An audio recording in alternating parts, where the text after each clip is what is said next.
A ver, buenas noches. ¿Si nos ven, si nos escuchan?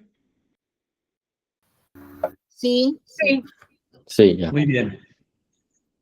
Buenas noches, bienvenidos a todos. El ambulatorio psicoanalítico, Ser y Hacer Psicoanálisis, la maestría en estudios psicoanalíticos de Espacio Psicoanalítico. Les agradece su presencia y estamos aquí para celebrar el 11º conversatorio del ciclo Psicoanálisis y mitos, o el mito en psicoanálisis. Este conversatorio, nuestro ponente, nuestro invitado, que de entrada te agradezco mucho hayas aceptado, es el doctor Luis Gómez Macías. El doctor Luis Gómez Macías es psicólogo de profesión, tiene 2 maestrías, una en estudios psicoanalíticos, es egresado de esta institución, de Espacio. También es maestro en Historia de México de la UDG y doctor en Ciencias Sociales por el CIESAS. Sus líneas de investigación son la historia de la salud mental y la práctica clínica psicoanalítica en Guadalajara.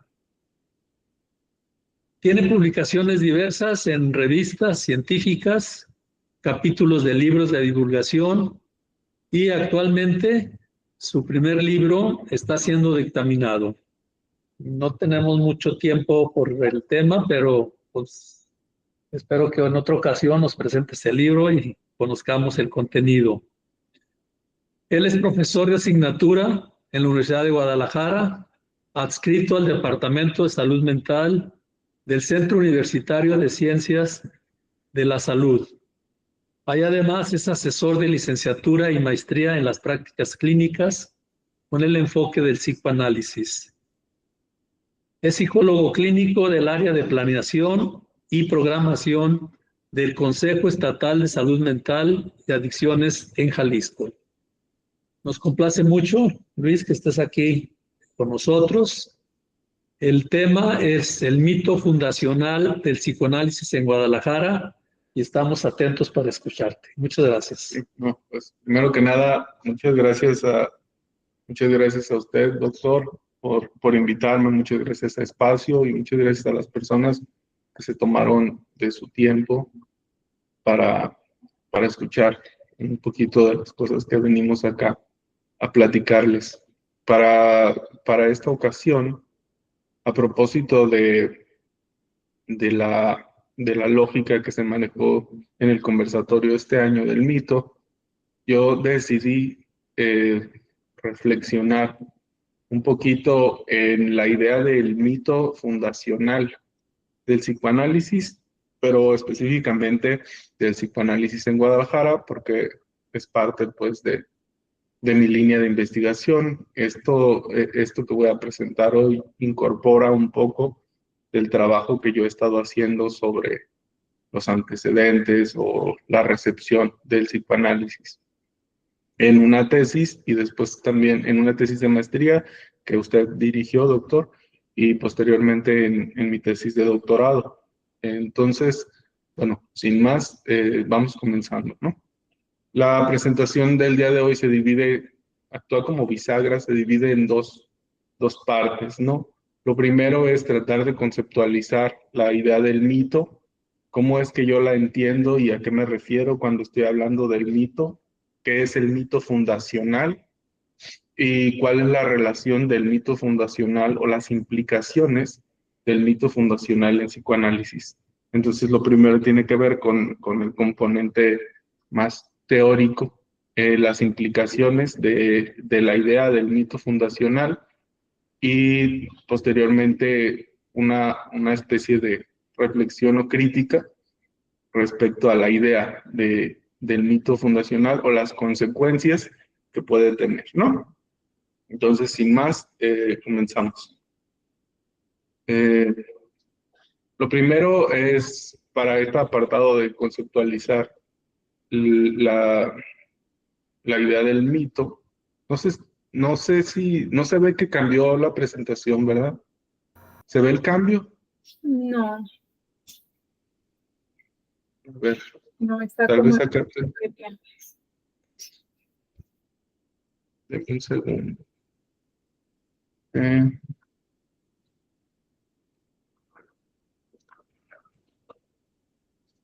a ver, pues ya se nos atoró un poquito aquí. Deja hablarle a este. Yo tenía, sí, gracias, Toc. Yo tenía un maestro que decía que la tecnología no tenía honor, porque siempre que la necesitas te abandona. Bueno, no es la excepción, ¿no? Eh, voy a dejar de compartir y vuelvo a compartir a ver si eso fue lo que nos afectó. Un segundito. Sí, voy a volver a compartir porque se atoró.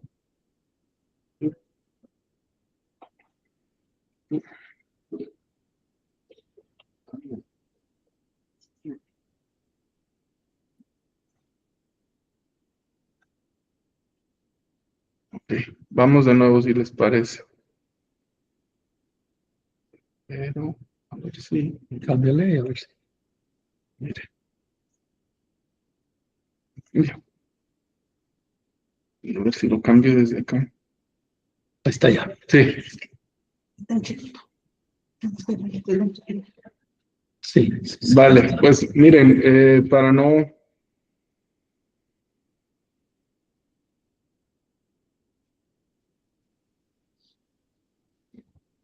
no quitarles más tiempo, ¿qué les parece si iniciamos así y ahorita nos ponemos corriente? Último intento. Y no voy a hacer la presentación, voy a estar yendo parte por parte. Ya está.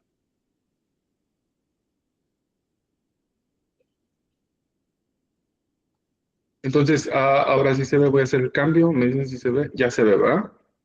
Ok, para comenzar entonces, lo primero que yo recupero es el concepto que Mircea Eliade hace de los mitos. De acuerdo a la autora, los mitos explican el mundo y la forma que existimos en él, ¿no? Básicamente le dan sentido a la vida que llevamos, a la forma que existimos.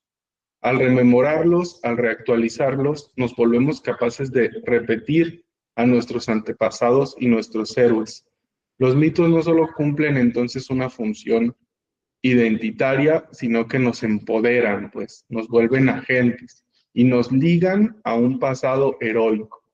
Por eso es a veces tan importante para nosotros tratar de construir o inventar mitos de dónde venimos y hacia dónde vamos, porque de esa manera nos autorizamos y nos legitimamos. Conocer los mitos nos enseña el origen secreto de las cosas. Aprendemos la historia de las cosas y cómo hacerlas reaparecer cuando desaparecen. Entonces, esto es una primera aproximación de los mitos. En la mayoría de los casos, no basta conocer el mito de origen, hay que recitarlo. Es un ejercicio, pues, de producción de sentido, de construcción también de significados y de un futuro. Se proclama de alguna manera su conocimiento, se muestra. Decir, yo vengo de aquí y yo soy psicoanalista por esto, implica eso. El psicoanálisis surgió en tal momento en base a tales orígenes, en tales instituciones. Eso es un mito, la mayoría de las veces que nos da cohesión a nivel de gremio, es parte de un producto pues de profesionalización, pero también pone en juegos prácticas, discursos y usos del poder, abusos del poder. Al recitar el mito o al celebrar el mito del origen, nos dejamos impregnar de la atmósfera sagrada en la que se desarrollaron los acontecimientos milagrosos. El tiempo mítico de los orígenes es un tiempo fuerte, porque ha sido transfigurado por la presencia activa, creadora de los seres sobrenaturales, esos héroes, esos padres fundadores. En psicoanálisis, a nivel global, todos sabemos quién es nuestro padre fundador y quién es el héroe. Estamos hablando de Freud, ¿no? Pero en las culturas psicoanalíticas nacionales y locales también existen padres fundadores. También hay héroes que fueron los primeros pioneros, quienes inventaron o quienes crearon Y eso a todos nos da como una filiación, nos da una herencia, algo que reproducimos, pero insisto, se puede prestar también a abusos. El tiempo mítico de los orígenes es un tiempo fuerte, porque ha sido transfigurado por la presencia activa, creadora de esos seres sobrenaturales. Al recitar los mitos, nos reintegramos a este tiempo fabuloso. ¿Cuáles son las características del mito según Eliade? Bueno, Eliade nos enuncia 5 características para los mitos. Los mitos constituyen la historia de los actos de los seres sobrenaturales. Es eso que nuestros héroes, nuestros padres, nuestros dioses crearon. Es eso que nosotros tratamos de reivindicar a través de lo que nos legitimamos, y el poder de esos logros es lo que nosotros evocamos, sus secretos, su conocimiento. En segundo lugar, que esta historia se considera absolutamente verdadera, porque se refiere a realidades, y es sagrada, porque es obra de los seres sobrenaturales. Una vez que una historia de fundación, por ejemplo, se ha estipulado, deja de ser cuestionada. Los prohombres, los héroes, las leyendas, no tienen quien los critique ni quien los cuestione. Todo lo que hicieron se vuelve automáticamente una realidad. Y venir a cuestionar esas realidades, esas verdades establecidas, institucionalizadas, es sacrílego. El mito se refiere siempre a una creación, cuenta cómo algo ha llegado a la existencia, o cómo un comportamiento, una institución o una manera de trabajar se han fundado. Esta es la razón por la que los mitos se constituyen los paradigmas de todo acto humano significativo. En nuestro caso, pensar el psicoanálisis muchas veces en la entidad es pensar en esas acciones, en esas primeras sociedades, en esos primeros actos heroicos de los padres fundadores.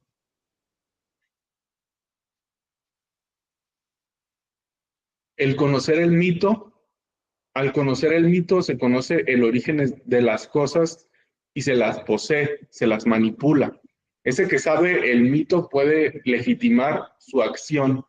Es muy común en el discurso de los psicoanalistas institucionales y no institucionales repetir ciertos mitos fundacionales y legitimarse a través de ellos. Yo sé tanto porque soy de tal lugar. Yo vengo de tal formación y por lo tanto estoy autorizado para decir.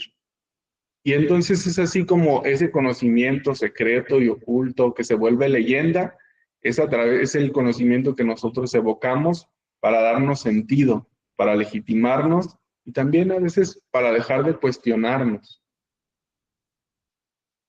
No se trata de un conocimiento exterior abstracto, sino de un conocimiento que se vive ritualmente. Ya al narrar ceremonialmente el mito, ya al efectuar el ritual, el que se sirve de justificación. Entonces, nosotros nos repetimos una y otra vez de dónde venimos y hacia dónde vamos. Una cosa muy común de los psicoanalistas es que, a diferencia de muchas otras profesiones, tal vez no tan diferente, nos encanta estar pensando en nuestro origen, reinventándolo, resignificándolo una y otra vez, y a través de eso, pues dando sentido y construyendo un futuro. Número 5, que de una manera o de otra se vive el mito. Nosotros nos apropiamos de eso, vivimos a través de eso, nos construimos. La identidad del psicoanalista en un lugar, por ejemplo, el psicoanalista local, está 9 de cada 10 veces ligada a un mito, ya sea un mito de los padres fundadores locales o de una formación en algún otro lugar, todavía más misterioso, ¿no? Uno puede escuchar a los psicoanalistas que vienen y hablan de cómo se formaron en Estados Unidos, se formaron en Argentina o se formaron en Francia, y evocan este origen mítico, ese conocimiento secreto, para legitimarse, para autorizarse y a veces también para descalificar visiones alternativas de lo que ellos piensan y de lo que ellos creen. Entonces, Es por eso tan importante reflexionar el mito, pues, porque el mito en sí mismo no debería de darnos autoridad. El mito en sí mismo no debería de estar más allá de la reflexión crítica y del autocuestionamiento. En el momento en que el mito se reifica y a través de él nos construimos, estamos en un lugar muy peligroso. Nos apartamos de un pensamiento científico o crítico y nos acercamos cada vez más a un pensamiento ideologizado, ¿no? ¿Qué es lo que yo entiendo por mito? Ahorita de qué estoy hablando. Bueno, yo recupero también la definición de Dodge. En el sentido amplio, entendemos el mito como todo relato que se recupera del tiempo, no cronológico, sino lógico.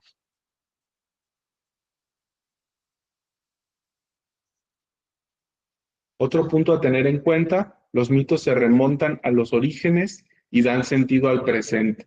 Entonces, cuando nosotros estamos hablando de mito, estamos hablando de un pasado remoto, pero no cronológico, que existe en nosotros, un antes, pues, que determina quiénes somos, pero también condiciona hacia dónde vamos. En este sentido, se puede tomar como mito también la epopeya política de un dirigente del cual se es partidario, o la epopeya de las características muy parecidas a los mitos heroicos de un deportista o de un equipo deportivo del cual se es aficionado o aficionada. En este caso, un ejemplo como bastante popular es la idea del campeonato del Atlas en 1951, ¿no? Entonces, se evocaba una y otra vez al equipo de los campeones, de aquellos hace 50 años, 70 años, ¿no? Pero eso no es solo en el deporte, eso lo hacemos a nivel del conocimiento académico, lo hacemos a nivel de la ciencia, lo hacemos en psicoanálisis también. Y el punto es ese, ¿no? Los usos políticos que luego se le dan y los abusos con los que nosotros desautorizamos, devaluamos conocimientos alternativos o visiones distintas a las que estipulan aquellos que se legitiman desde el mito. ¿Qué son los mitos fundacionales? Bueno, Castro y sus colaboradores definen los mitos fundacionales como historias que los miembros de una comunidad cuentan para dar sentido a una organización de temas, de discursos y de sujetos que proyecta y promueve una concepción unitaria de su cultura, en nuestro caso, la cultura psicoanalítica. Todos a nivel psicoanálisis y todos los que han tenido algún tipo de formación de psicoanálisis aquí en Guadalajara o incluso en México, identifican a una serie de padres fundadores, los maestros de donde venimos. Para aquellos que no están todavía en la formación psicoanalítica, bueno, todos reconocen a Freud, reconocen a Klein, reconocen a Winnicott, a Bion. Pero una vez en la formación, pues el maestro, el analista de mi analista, el supervisor de mi supervisor, y desde ahí, pues es de donde nosotros nos identificamos y nos construimos, nos hablamos, desde ahí nos pensamos como psicoanalistas. Los mitos, sobre todo los mitos fundacionales, explican el origen del mundo, de dónde venimos, insisto, y hacia dónde vamos. La humanidad y las naciones son relatos que sostienen, o al menos sostuvieron, la cohesión social. Esos aspectos comunes que tenemos, esos padres fundadores, esos actos fundacionales, esos momentos de institucionalización, eso es lo que nos constituye como psicoanalistas. Esos primeros grupos que existieron, a ellos volvemos y desde ahí nos pensamos. ¿Cuál es el mito fundacional del psicoanálisis en Guadalajara? Bueno, para este momento a mí me interesaría decir, ¿no?, que ya me detuve un poco en pensar el mito, en tratar de definirlo, pero se puede decir de una manera más sencilla. El mito es eso sobre lo que nosotros nos construimos y a partir de dónde definimos hacia dónde vamos, ¿no? El mito es el pasado que va a condicionar y a definir nuestro futuro. El mito es lo que nos da identidad y el mito es lo que nos da sentido. Pero entonces, una vez que hemos dicho esto, ¿a qué nos referimos o cómo pensamos los mitos fundacionales del psicoanálisis? El psicoanálisis no está exento de estas mitologías y que en cierto sentido nos convierten a todos en miembros de una comunidad, pero en otros sentidos también son el alimento para para la descalificación, para las tensiones, para las rivalidades. Y esa es la parte negativa de los mitos. Y es por eso que es importante tomarlos siempre con pincitas y cuestionarlos.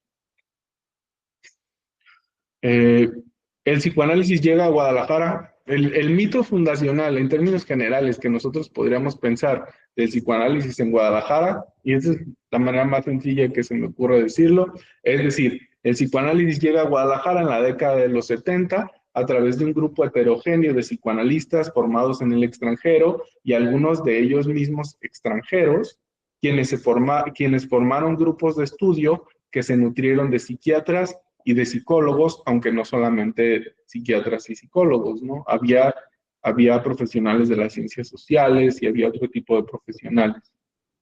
El doctor Hugo es un ejemplo muy claro, que en ese momento pues, era historiador. Entonces los historiadores, al menos el doctor, fue un ejemplo claro de otras profesiones que se acercaron también al psicoanálisis. Entonces, bueno, uno puede pensar que ese primer momento es el inicio del psicoanálisis en Guadalajara, ¿no? Es ahí donde aparecen los primeros grupos y de ahí grupos que se van fracturando y que forman otros grupos que devienen en asociaciones, institutos o escuelas. Ese es el origen mitológico del psicoanálisis. Estos grupos de estudio se legitimaron a través de las asociaciones nacionales e internacionales que los apadrinaron y eventualmente formaron asociaciones consolidadas con las que difundieron el conocimiento, el método y la cura psicoanalítica. Esta visión genérica del psicoanálisis, variando la década, podría aplicar para cualquier momento y para cualquier lugar. El psicoanálisis llega a una población desde fuera por algunos apóstoles, algunos promotores del psicoanálisis que venían ellos mismos como expatriados, como exiliados, o que viajaron y regresaron con ese nuevo conocimiento y que empezaron a implementar y a enseñar ese conocimiento, crearon grupos, esos grupos se organizan y se vuelven instituciones, asociaciones, se vuelven escuelas. Entonces, en términos generales es el mito y aquí uno puede insertar los nombres que quieran. En Guadalajara tenemos algunos nombres muy significativos como es, bueno, Raúl Páramo, Carlos Corona Ibarra, el matrimonio de Nora Gramajo, Jorge Zareta. Tenemos a Suárez, que venía de la Ciudad de México. Entonces tenemos un grupo, pues, de los padres fundadores del psicoanálisis, ¿no? Y fueron ellos los que crean los primeros grupos o en parte los primeros cursos de psicoanálisis y de ahí se forman las asociaciones. Esos fueron los maestros de mis maestros y de los maestros de mis maestros. Entonces, esos son los nombres a los que nosotros volvemos y inevitablemente ligamos estos nombres a institutos, a asociaciones, a sociedades, a escuelas. De estos primeros grupos surgieron, como yo les decía, institutos, sociedades, escuelas psicoanalíticas de mayor trayectoria y que para mí son los institutos o las escuelas psicoanalíticas que tienen mayor trayectoria y mayor peso en el Estado. Y aquí yo pongo cuáles son las que a mí me parece, desde el punto de vista donde yo lo estoy viendo, estas son las instituciones, las sociedades, los institutos que tienen mayor peso y que actuaron como pioneros, pues, y que giraron alrededor de estas figuras carismáticas. Asociación Psicoanalítica Jalisciense o la APJ, que su posición es extraña. Mientras yo estaba haciendo mi tesis de maestría, era difícil precisar si sigue existiendo o si sigue haciendo formación. Varias de las personas que fueron los primeros societarios de la APJ continúan activos y continúan haciendo promoción, pero identificar los lugares es complicado hoy por hoy, ¿no? Entonces, la APJ, que fue una de las primeras asociaciones, la Asociación Psicoanalítica de Guadalajara o el Grupo Guadalajara, Espacio Psicoanalítico y el Circo de Estudios Psicoanalíticos de Jalisco. Estas son para mí las 4 sociedades o agrupaciones que a nivel histórico, desde una perspectiva fundacional, sostienen más o menos el edificio de lo que es el psicoanálisis en Guadalajara. Y vale la pena decir que a diferentes momentos todos compartieron y todos colaboraron por situaciones políticas, societarias, por rivalidades, por cuestiones transferenciales y contratransferenciales. Incluso, pues los psicoanalistas se vinieron separando y formaron subgrupos, ¿no? Entonces, a nivel mito fundacional, pensar el psicoanálisis se puede pensar en la década de los 70, a partir de un grupo de primeros fundadores, de padres, de héroes, de pioneros. Alrededor de este grupo se acercaron los jóvenes que querían formarse y se volvieron sociedades, se volvieron una comunidad, se constituyeron como instituciones. El problema, para mí, es pensar el psicoanálisis desde esta perspectiva tiene implicaciones problemáticas y peligrosas hasta cierto punto. Porque yo decía, el psicoanálisis, como cualquier otra producción, puede ser instrumentalizado, pues, puede ser politizado, puede ser desvirtuado de su función principal como método de estudio del inconsciente. Entonces, cuando hacemos del psicoanálisis un grupo, un momento, un héroe, dejamos de pensar como un método, dejamos de pensar como una producción de cura, como un conocimiento.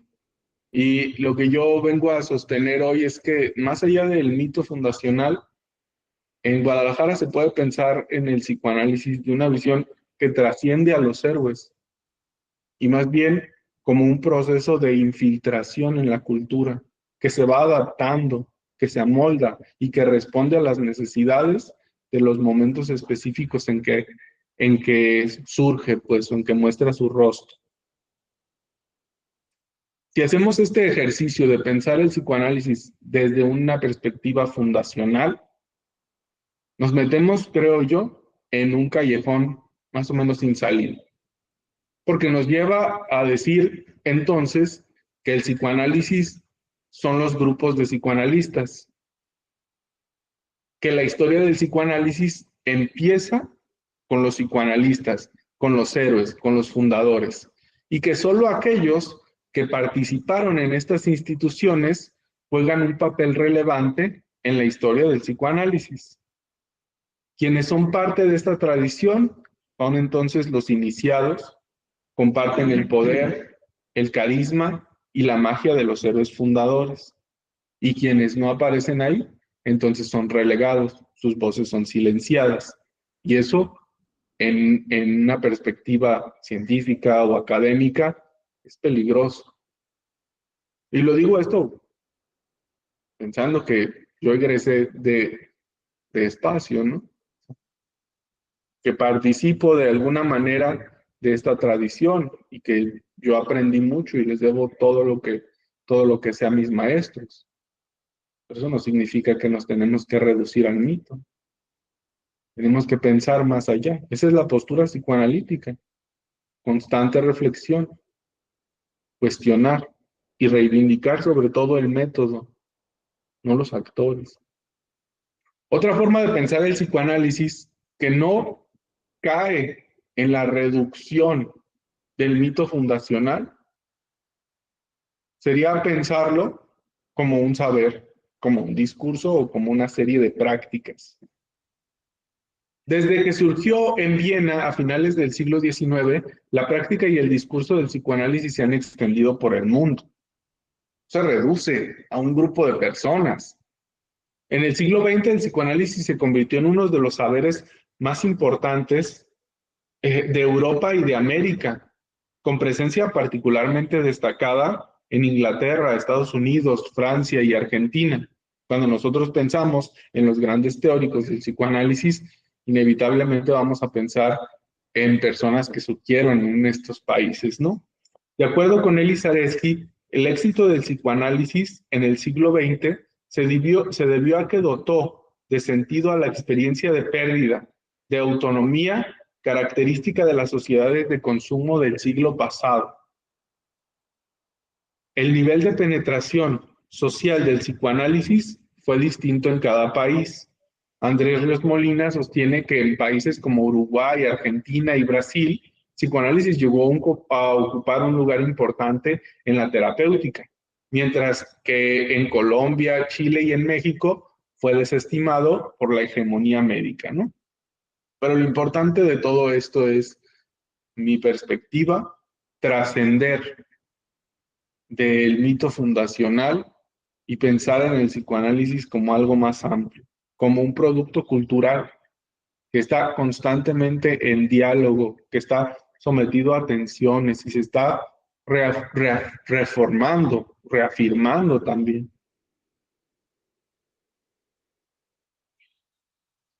Sherry Tucker argumenta que el psicoanálisis fue una herramienta que le permitía a las personas, o le daba sentido a las personas, para entender el acelerado cambio social.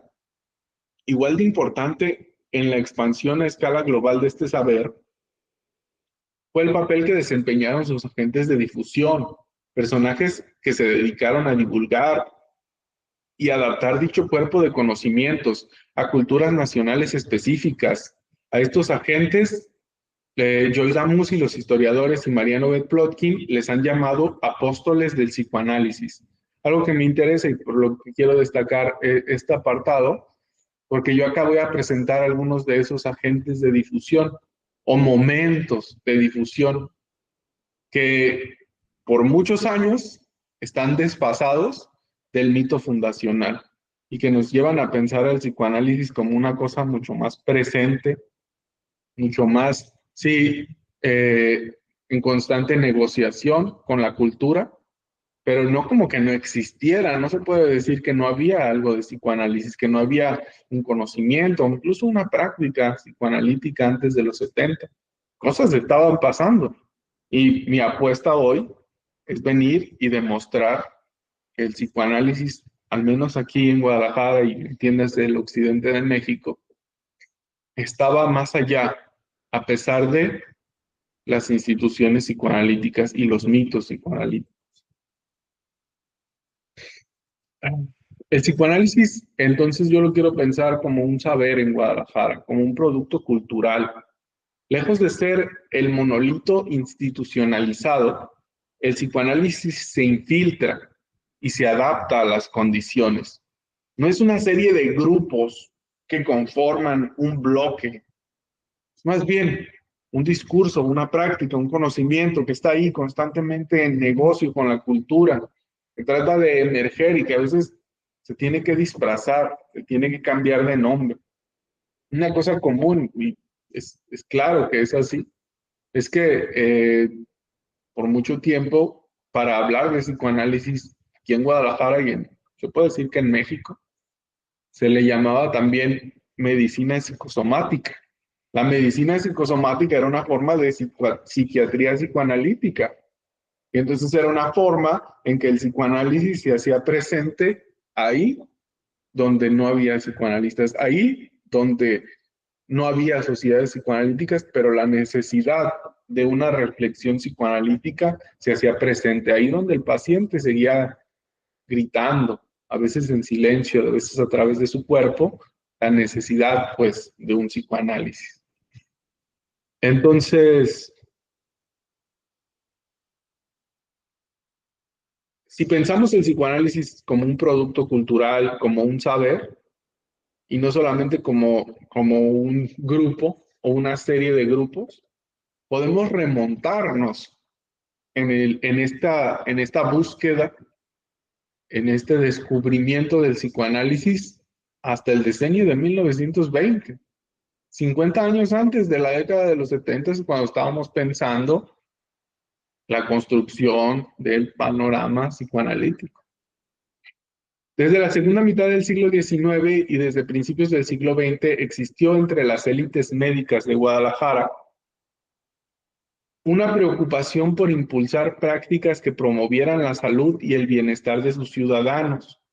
Esta fue la labor de los médicos sociales como Abundio Aceves, Adolfo Oliva y Miguel Galindo, quienes basándose en teorías degeneracionistas de la clínica francesa y siguiendo una lógica higienista, sentaron las bases de lo que hoy podría llamarse medicina preventiva. Ese fue el contexto de recepción en el que el psicoanálisis hizo su primera aparición en Guadalajara. En este momento, en estas preocupaciones higienistas, en medio de una clínica francesa degeneracionista. En el marco del Tercer Congreso Nacional de Maestros, durante el invierno de 1921 a 1922, inmerso en discusiones sobre el desarrollo del niño y de la enfermedad mental. Antes de que hubiera psicoanalistas, antes de que hubiera clínicas y consultorios, había maestros y había médicos, y los dos veían niños y trataban de entenderlos. Se necesitaba entonces argumentos para comprender su desarrollo. Y es ahí donde la idea del psicoanálisis empieza como a arraigarse, pues. Porque el psicoanálisis ahí tenía algo que decir. Y a pesar de que estos primeros agentes no eran psicoanalistas, empezaron a familiarizarse con el discurso, a pensarlo, lo adaptaron. Habría quien diga de una manera muy ortodoxa, lo distorsionaron, pero ¿no es eso el proceso de recepción de los saberes? ¿No es eso la huella que la cultura de manera particular le imprime a los saberes abstractos? ¿No es eso como en la práctica las cosas se ejecutan? Cambiándolas, adaptándolas, modificándolas. El 29 de diciembre, en este momento, 1921-1922, David Boder, profesor de la Facultad de Altos Estudios de la Universidad Nacional de México, impartió una conferencia titulada Psicoanálisis, en la que destacó algunos aspectos componentes de la teoría psicoanalítica, como la explicación del lapsus, los actos fallidos y los olvidos. Boder era un psicólogo ruso formado en el Instituto Neurológico de Petrogrado.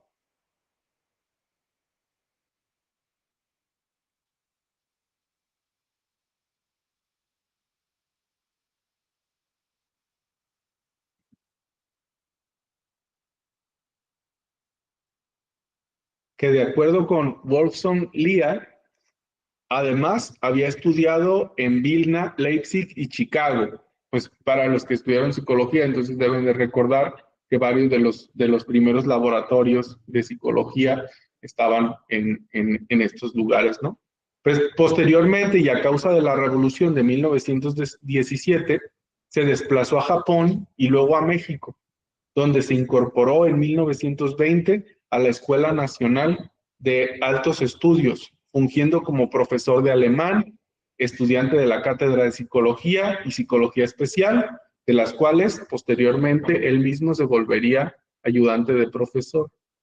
Para 1921, para el invierno de 1921-1922, vino como representante de esa institución y habló de psicoanálisis. Una de las primeras traducciones que uno encuentra de psicoanálisis las habrá hecho este psicólogo ruso. De las primeras aquí en México, pues, al español en México. Entre los intereses que manifestaba Boder en esa época, además del psicoanálisis, estaba el estudio de los procesos mentales como la memoria, la atención y la alegría. No sé qué dice.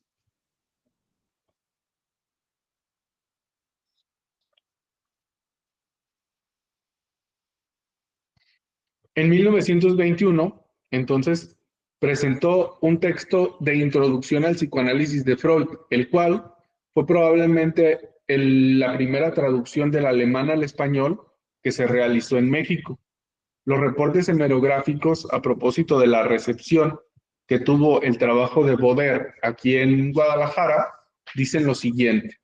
Estamos nuevamente, diciembre 1921, el Congreso se extiende de los últimos días de diciembre a los primeros de enero y la prensa reporta de este evento lo siguiente.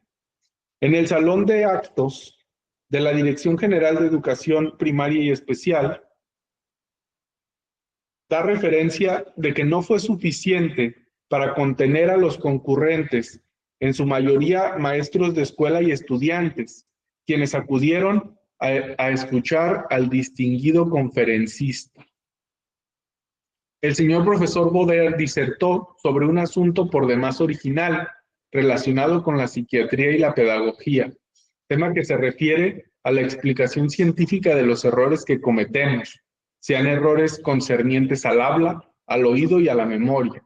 Al terminar la conferencia, el señor profesor Salvador M. Lima, director general de Educación Primaria en Jalisco, manifestó a los presentes que el señor Boder atendería diariamente de 10 de la mañana a 1 de la tarde y de 4 a 6 de la tarde, mientras se encontrara en la ciudad durante el desarrollo del Congreso Pedagógico a las personas que desearan hacerle consultas sobre consultas psicológicas y pedagógicas, ¿no? Entonces ahí tienen un momento súper interesante que desfasa 50 años la lógica institucional o la lógica del mito fundacional de no solo un discurso psicoanalítico, sino también de su recepción, la respuesta que nosotros vemos, un auditorio superado en su capacidad por maestros, por alumnos, por gente que estaba interesada en conocer esta novedad que se le llamaba psicoanálisis. Y no solo eso, lo más interesante de esta recepción que superó a propios y extraños, es que después el hombre, porque como les digo, era un congreso que iba a estar de los últimos días de diciembre a los primeros de enero, iba a estar recibiendo personas y atendiendo. ¿Cómo los atendió? ¿Quién sabe? Pero nuevamente, pensar el psicoanálisis como algo más que una lógica ortodoxa, eso abre posibilidades a reflexionar como una cosa distinta, como un producto cultural y como, no como una propiedad de un grupo de iniciados. Entonces, ese es el primer momento que yo encuentro y que tampoco es un momento fundacional. ¿Quién sabe qué más había? Pero en la investigación uno puede rastrear, pues, esa primera puesta en discurso y esa recepción del psicoanálisis.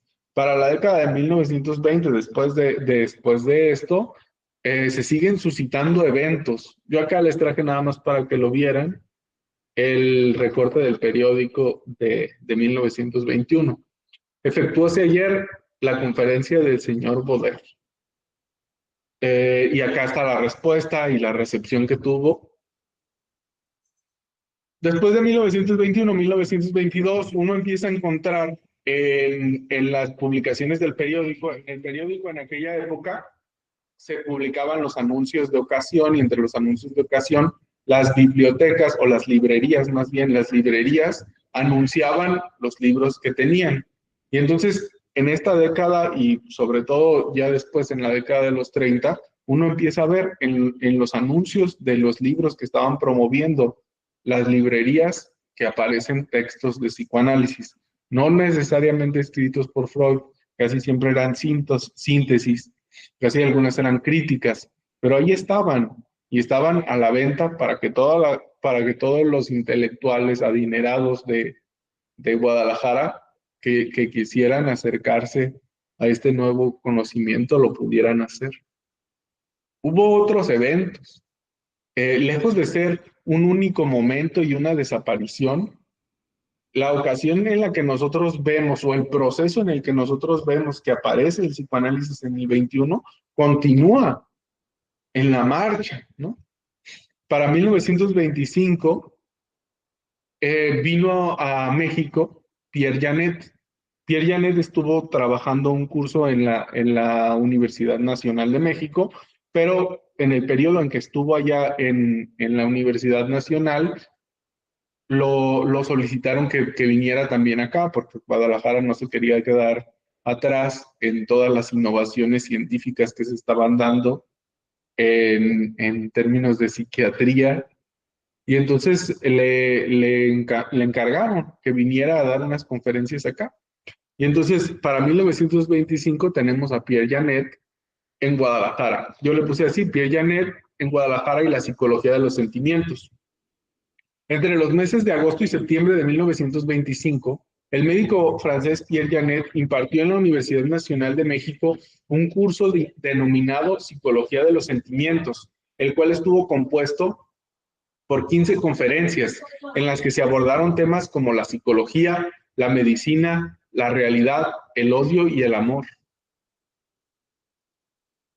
La influencia del médico galo o francés se hizo sentir también en Guadalajara. Esto no fue un fenómeno aislado, pues en Guadalajara se quería tener un pedazo del pastel, donde a petición del entonces gobernador José Guadalupe I y del rector de la universidad, Alfonso Pruneda, Janet aceptó impartir un par de conferencias. Estas conferencias se celebraron los días 28 y 29 de septiembre de 1925.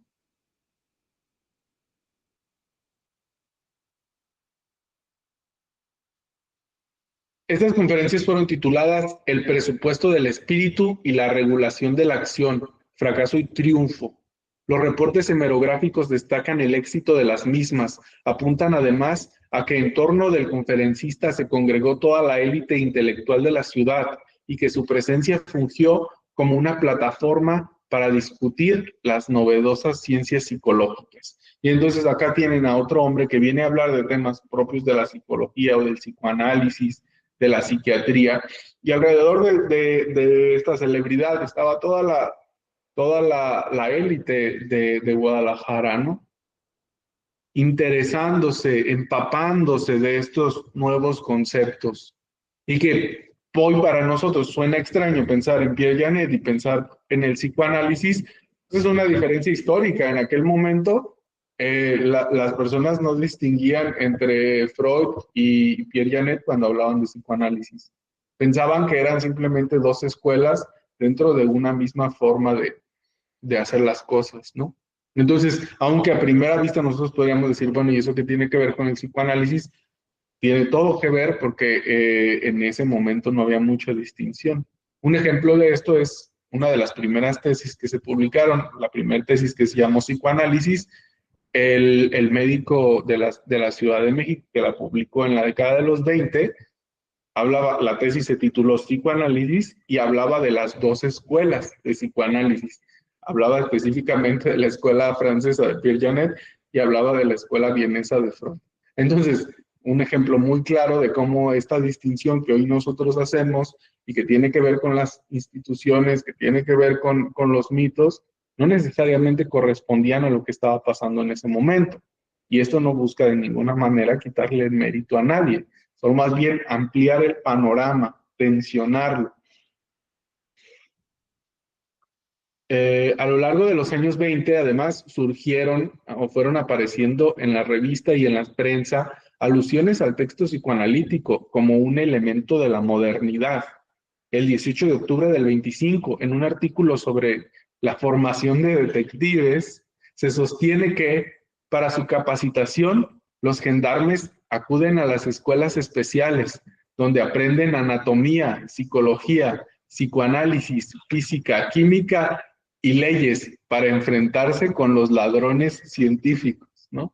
Entonces, esta idea, pues, había permeado tanto que en los comerciales de cómo se formaban los detectives, publicado en la prensa, ya tenías gente pensando que el psicoanálisis era una referencia de este conocimiento novedoso, ¿no? Moderno.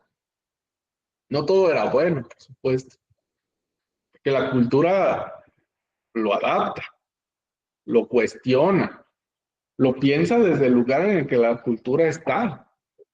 Otro ejemplo de esta puesta en discurso, pues, de este psicoanálisis que estaba haciendo psicoanálisis sin las instituciones, es un artículo publicado en el 29 de un autor que se llamaba Artemio Moreno. El artículo se llamaba El niño en la vida social. El texto analiza los avances que se han realizado a nivel asistencial y judicial para proteger a los menores de la reincidencia al delito. Volvemos a la idea de que el proceso sobre el cual el psicoanálisis empieza a aparecer no tenía que ver con un proceso de institucionalización de psicoanalistas, tenía que ver con una discusión cultural de qué hacer con los niños, qué hacer con el carácter del mexicano, cómo promover una sociedad revolucionaria, moderna, saludable, fuerte. Entonces, ¿qué hacemos con los niños? Era una discusión muy, muy importante, porque iban a ser los nuevos mexicanos después de la revolución, ¿no? Para proteger a los menores de la reincidencia al delito, exaltando los trabajos psicológicos de psicólogos como Binet, como Simón y Claparade, quienes han demostrado que el niño está compuesto por una parte biológica y una de desarrollo físico y otra intelectual. Entonces, para Artemio Moreno, estos eran los grandes hombres que hablaban de las cosas positivas del desarrollo del niño, pero no eran los únicos. Y Artemio Moreno lo describe así, esto es la botana. Pero he aquí que llega, para estupefacción de todos, el profesor austriaco Segismundo Freud, con su interpretación atrevida de la niñez. En ella, todo es psiquismo ciego del instinto, dirá. Ni la ternura de la madre, ni la vigilancia del padre, ni la inocente sociabilidad de los hermanos escaparán a la explicación obstinada del profesor austriaco, que, si trajo algunas innovaciones, algunos aciertos audaces, lo fue mediante el sacrificio de los más elevados sentimientos morales.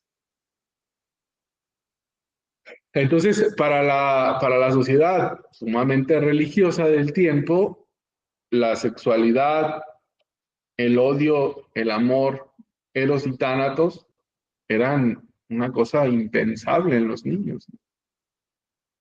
Para Freud no existe la inocencia, como no existe la moralidad potencial en el ser humano.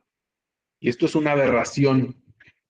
En el sistema de Freud falta la afectividad y la vida afectiva que va desde los sentimientos familiares a las formas impersonales de la solidaridad y de la simpatía humana.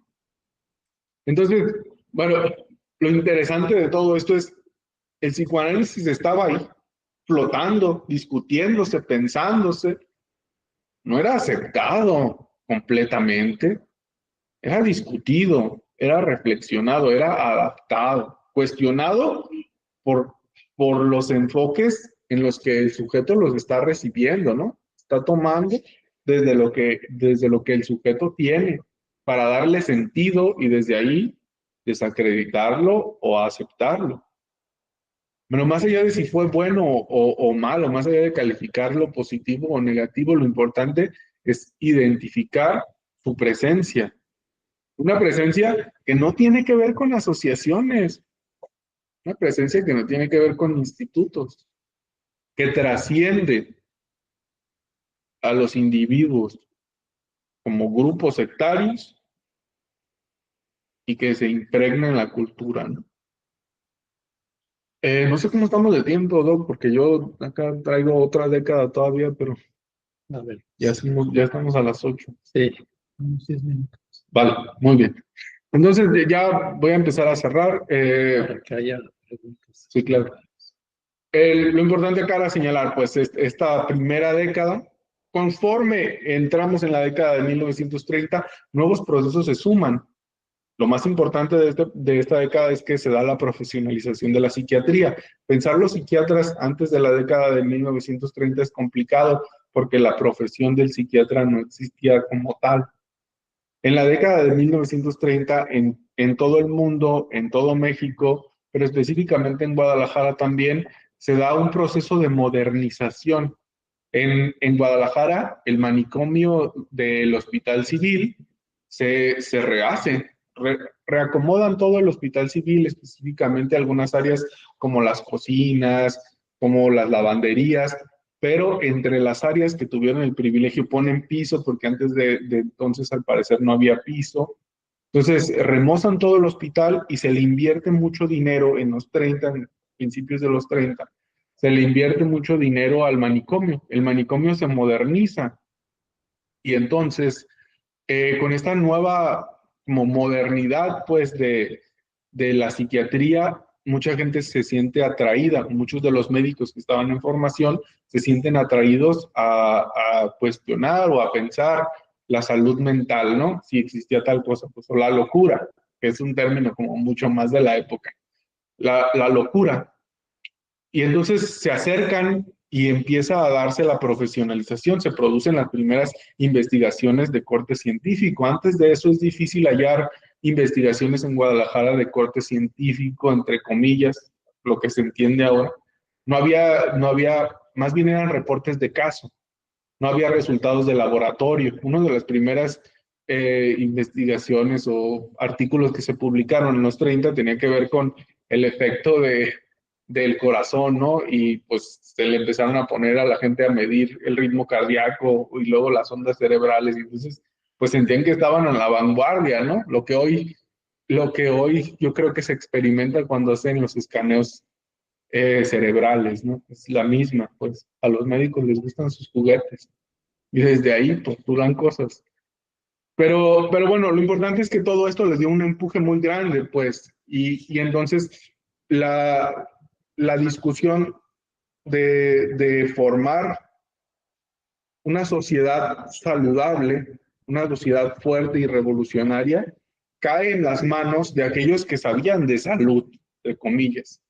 Y entonces los médicos, y específicamente los médicos que se dedicaban a la mente, son los que empiezan a acercarse al psicoanálisis, ¿no?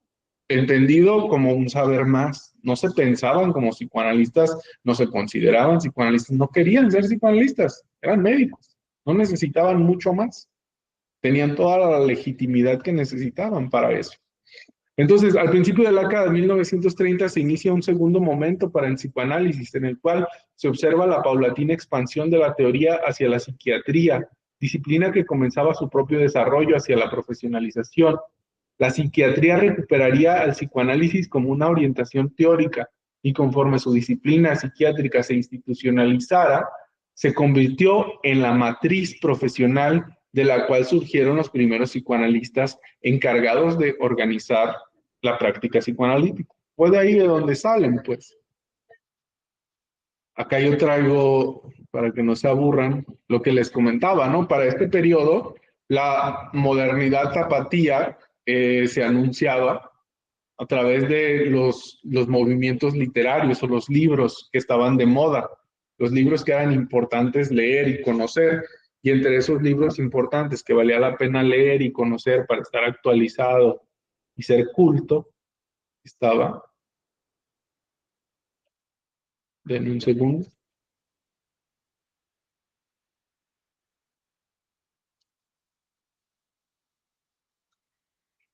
el psicoanálisis y la vida moderna.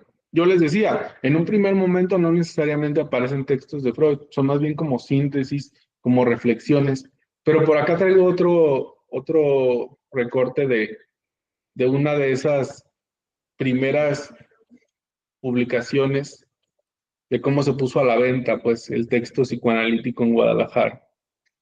Ya estoy, ahora sí por cerrar, porque el tiempo se me está yendo. A partir de 1932 se observa la incorporación de los padecimientos psicosomáticos, aquellos que se caracterizan por su origen y que no puede ser atribuido a una afección del tipo orgánico, como la gastritis y la colitis, los cuales se incluyeron en la lista de diagnósticos del manicomio del Hospital Civil. En la época en que el director del manicomio era Wenceslao Orozco. Wenceslao Orozco, para todos los que saben y para quienes no saben, pues es uno de estos padres fundacionales de la psiquiatría y tal vez de todo el campo de la salud mental en Guadalajara. Quienes estudiaron en la Universidad de Guadalajara, en la Facultad de Psicología UNCUX, saben que el auditorio grande de psicología tiene el nombre de Wenceslao Orozco, porque Wenceslao Orozco, junto con otros cuatro psiquiatras, fueron los que se encargaron de hacer el programa de psicología cuando se funda la carrera. Uno de ellos era un psicoanalista, por cierto. En la época en que el director era Wenceslao Orozco, para la década de 1970, cuando surge la psicología, él aborrecía el psicoanálisis, estaba en contra de todo lo del psicoanálisis, porque el desarrollo de la psiquiatría y de la neurología lo había llevado a otro lugar. Y nadie nunca hubiera pensado que Wenceslao se interesaba o hablaba. Hay quienes dicen que no sabía en realidad de psicoanálisis, pero con todo y que no supiera, estaba empapado de las necesidades o de las inquietudes culturales y entonces respondía a ellas como, pues impartiendo conferencias de psicoanálisis en el Museo del Estado ante la Alianza de Médicos de Jalisco durante la sesión cultural celebrada por esta sociedad. Lo que el periódico nos dice de ese momento es, don Wenceslao Orozco sustentó una plática erudita sobre el psicoanálisis, sistema científico basado en observaciones de orden moral, producto de causas escondidas en la subconsciencia y que alteran el sistema nervioso del paciente, sustentándole estados de ánimo completamente morbosos. Me voy a brincar una parte porque hay algo a lo que quiero llegar como otro de esos momentos de psicoanálisis sin psicoanalistas. Acá ya está, ahora sí, Freud me parece, en la lista de los libros que era importante leer. Freud, nuevas aportaciones del psicoanálisis, eso era lo que se estaba vendiendo entre otros autores, ¿no?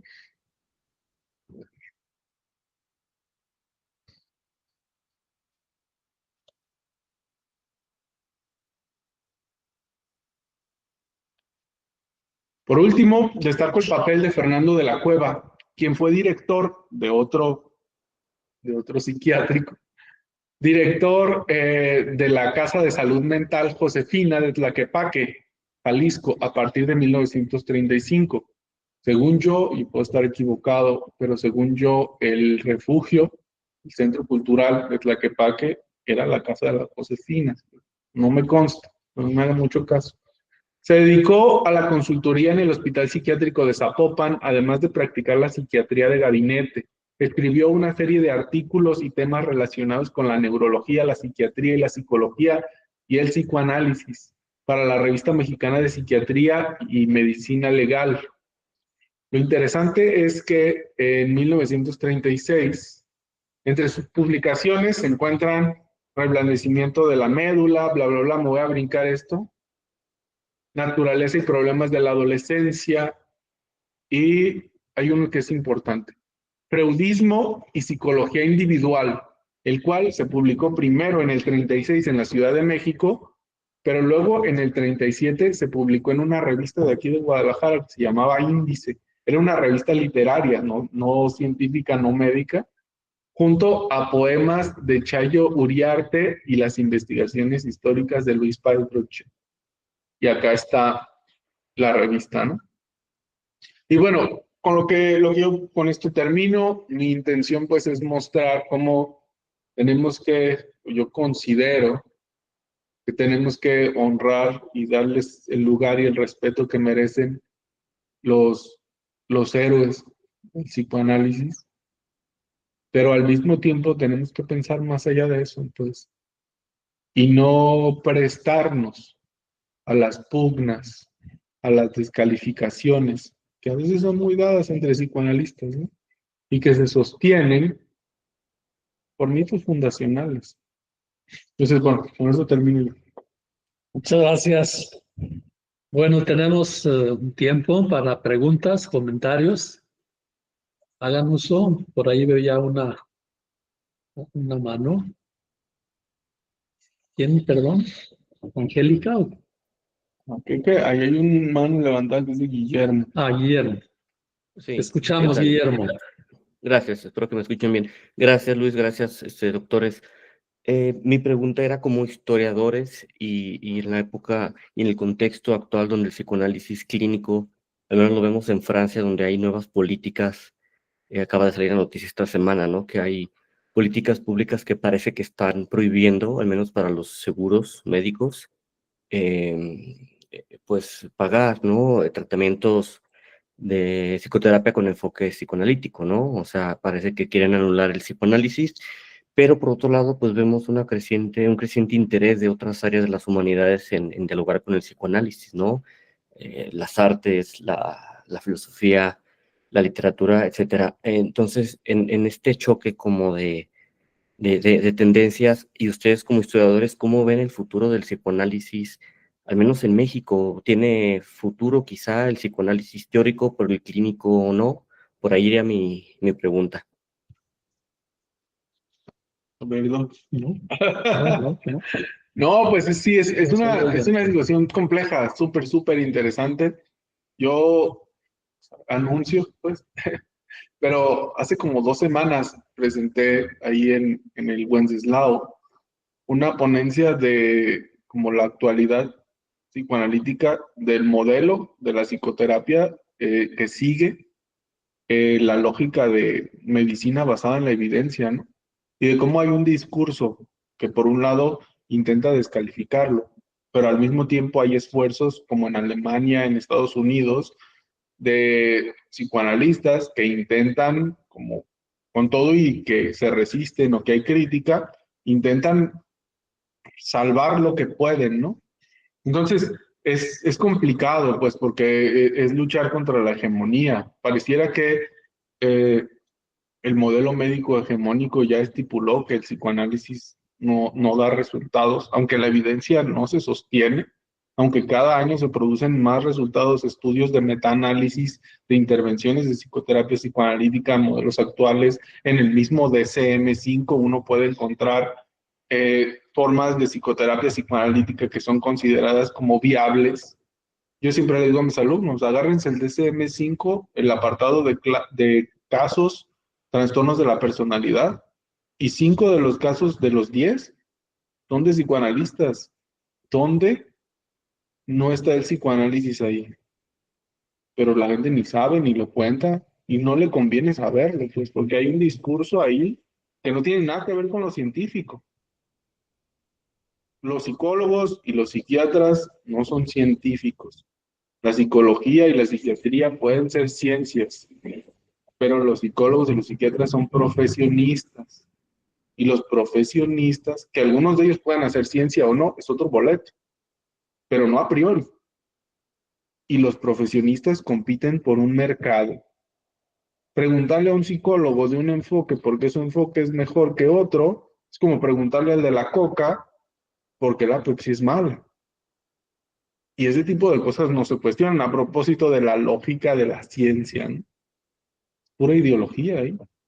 Pero entonces, por un lado tienes eso, y es una discusión importantísima, pero por otro lado tienes algo que yo que no paro de ver. En la universidad cada vez hay menos gente interesada en psicoanálisis, pero allá afuera, aquí, cada vez hay más maestrías, diplomados y cursos de psicoanálisis, como si hubiera una demanda grande. Entonces, ahí hay como dos realidades que para mí no checan y que realmente es difícil de entender ese estado, ¿no? Hay una hegemonía, sí, pero hay inquietudes. Si algo yo se puede decir, y no creo que es válido decir que uno se aprende algo de la historia, pero si algo se puede, entre comillas, aprender de la historia, es que el psicoanálisis tiene que encontrar formas de infiltrarse, de adaptarse, y que no, mientras pueda hacer eso, no tendría por qué. La cultura, los estudios sociales, las humanidades, son una vía, pero entonces eso nos lleva también a pensar el futuro dentro de las ciencias de la salud. Y quién sabe, siquiera tal vez si es un futuro que algunos quieran o no. Todo, es un problema ahí amplio, ¿no? Espero que de algo sirva. Doc. Bueno, yo creo que el futuro, primero, históricamente, el psicoanálisis tiene más de 100 años en el ejercicio social, en el ejercicio comunitario, en el ejercicio individual. Me parece que el futuro del psicoanálisis estaría y está siempre considerándolo como método y como técnica, no como dogma ni como doctrina. Eso creo que no le abona al psicoanálisis. Pero la parte clínica, el psicoanálisis es una estrategia metodológica que nos lleva a realmente estudios profundos del ser humano, al psiquismo, a la parte inconsciente. Mientras más nos acercamos al dogma y a la doctrina, aniquilamos el psicoanálisis. Mientras más vamos a al método, a la estrategia clínica, a la técnica, favorecemos y actualizamos el psicoanálisis. ¿Alguien más? ¿Tiene una pregunta, comentario?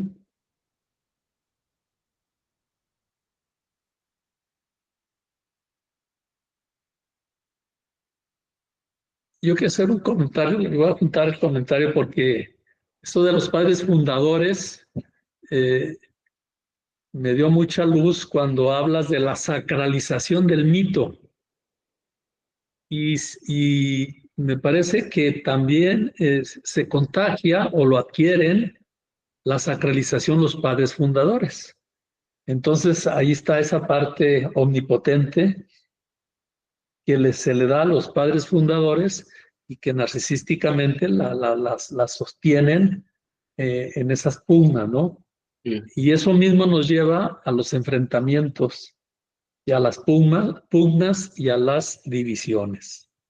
Sí, sí, durante mi investigación de los primeros grupos de psicoanalistas, me encontré por ahí muchos artículos o testimonios que hablaban de los abusos, ¿no? De las formas de violencia que a veces los padres fundadores ejercían en los que iban apenas formándose, ¿no? Y cómo eso generaba tensión, porque había división, pues quienes se adherían a esa forma, a esas prácticas violentas, quienes no las querían, y entonces las separaciones se daban.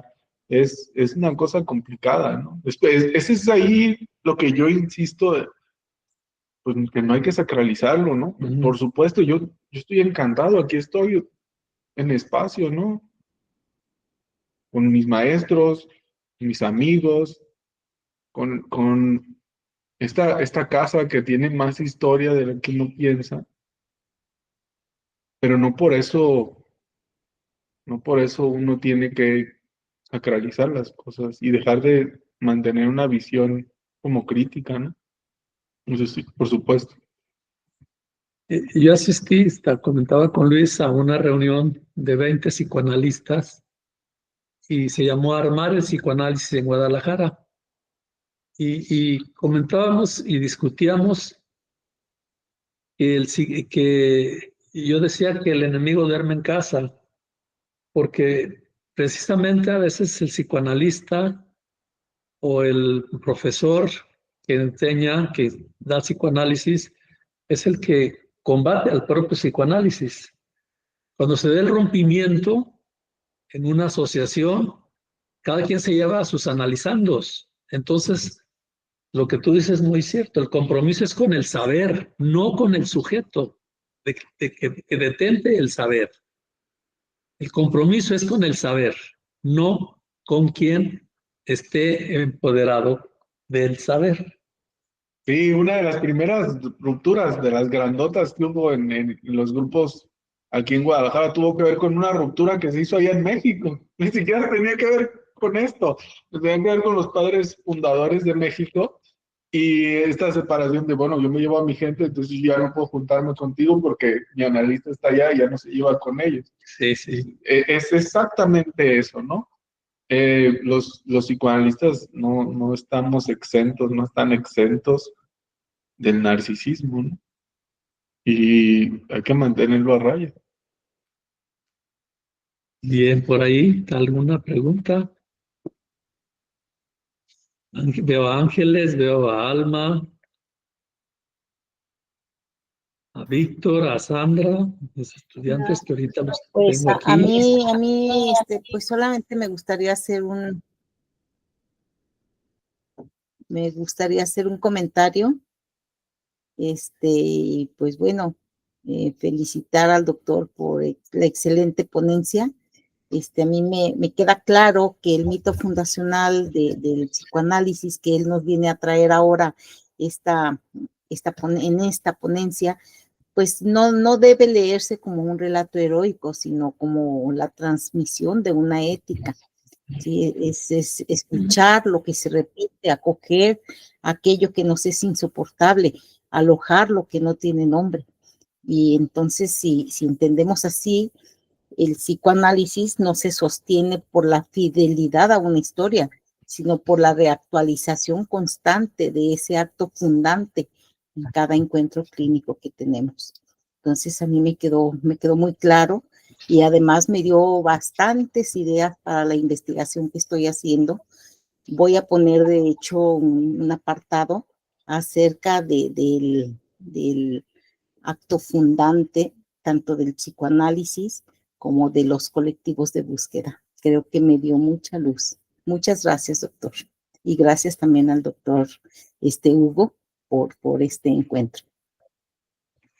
Sí, y muchas gracias a usted, muchas gracias por sus palabras, por sus comentarios. Igual, gracias al doc por invitarme, por soportarme, todos los que están ahí.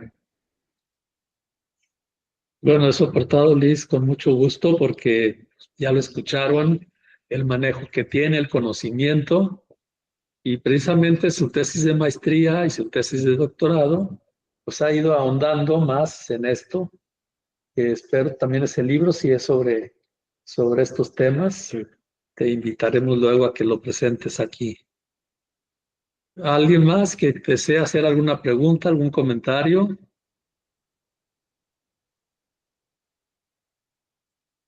Sí, ¿quién? Dice Angélica, pero creo que es Hola, Mari. no soy Angélica.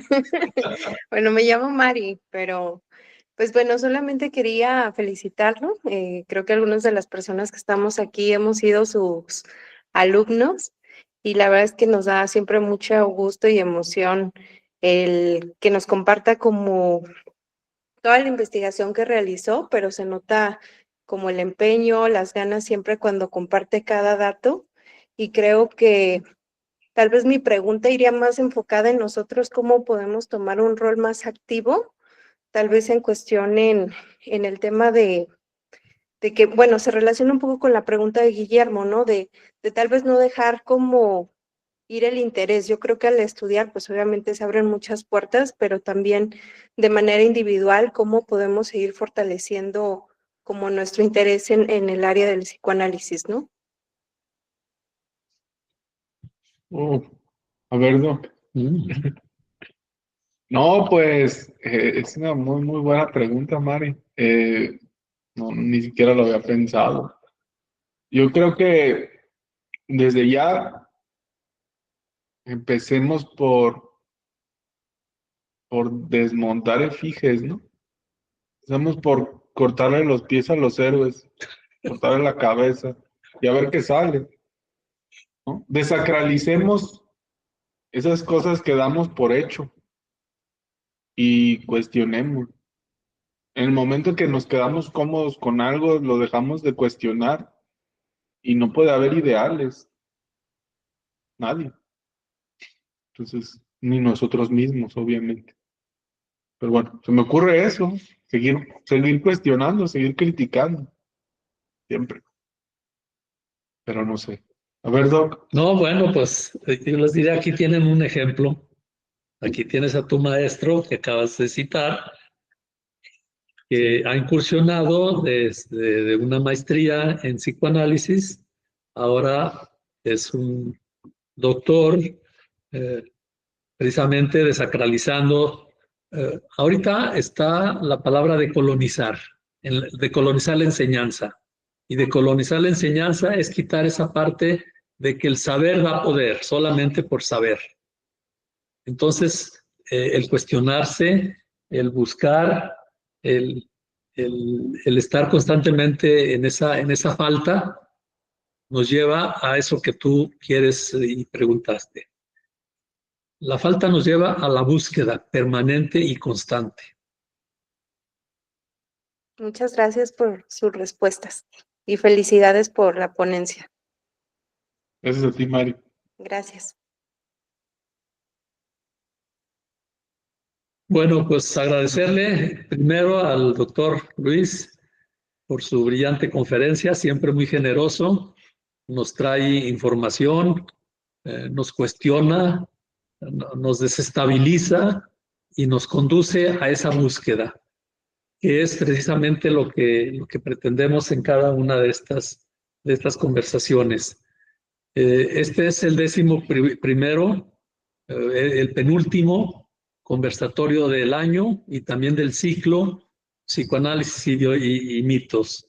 El próximo va a ser el jueves, como saben ustedes, bueno, en este caso no es el último jueves, porque es diciembre, pero va a ser jueves 18 de diciembre a la misma hora, 19 horas a las 7 de la tarde. Es el maestro Rafael Cano, y el título de su conversatorio es Quetzalcóatl y el mito de la salvación. También interesante, y con él vamos a cerrar este ciclo. Por lo tanto, les agradeceríamos nos acompañen. Si ustedes tienen interés en algún tema, háganoslo saber, lo organizamos, invitamos a personas, tenemos maestros muy capacitados, psicoanalistas, egresados aquí de Espacio, y también ustedes pueden colaborar a través de su asistencia, de sus comentarios y sus preguntas. Insisto y agradezco enormemente tu asistencia, tus comentarios, tu presentación. Y para ustedes un fraternal abrazo. Que tengan muy buenas noches. Muchas gracias. Gracias. Gracias. Gracias. Gracias, bonita noche. Bye.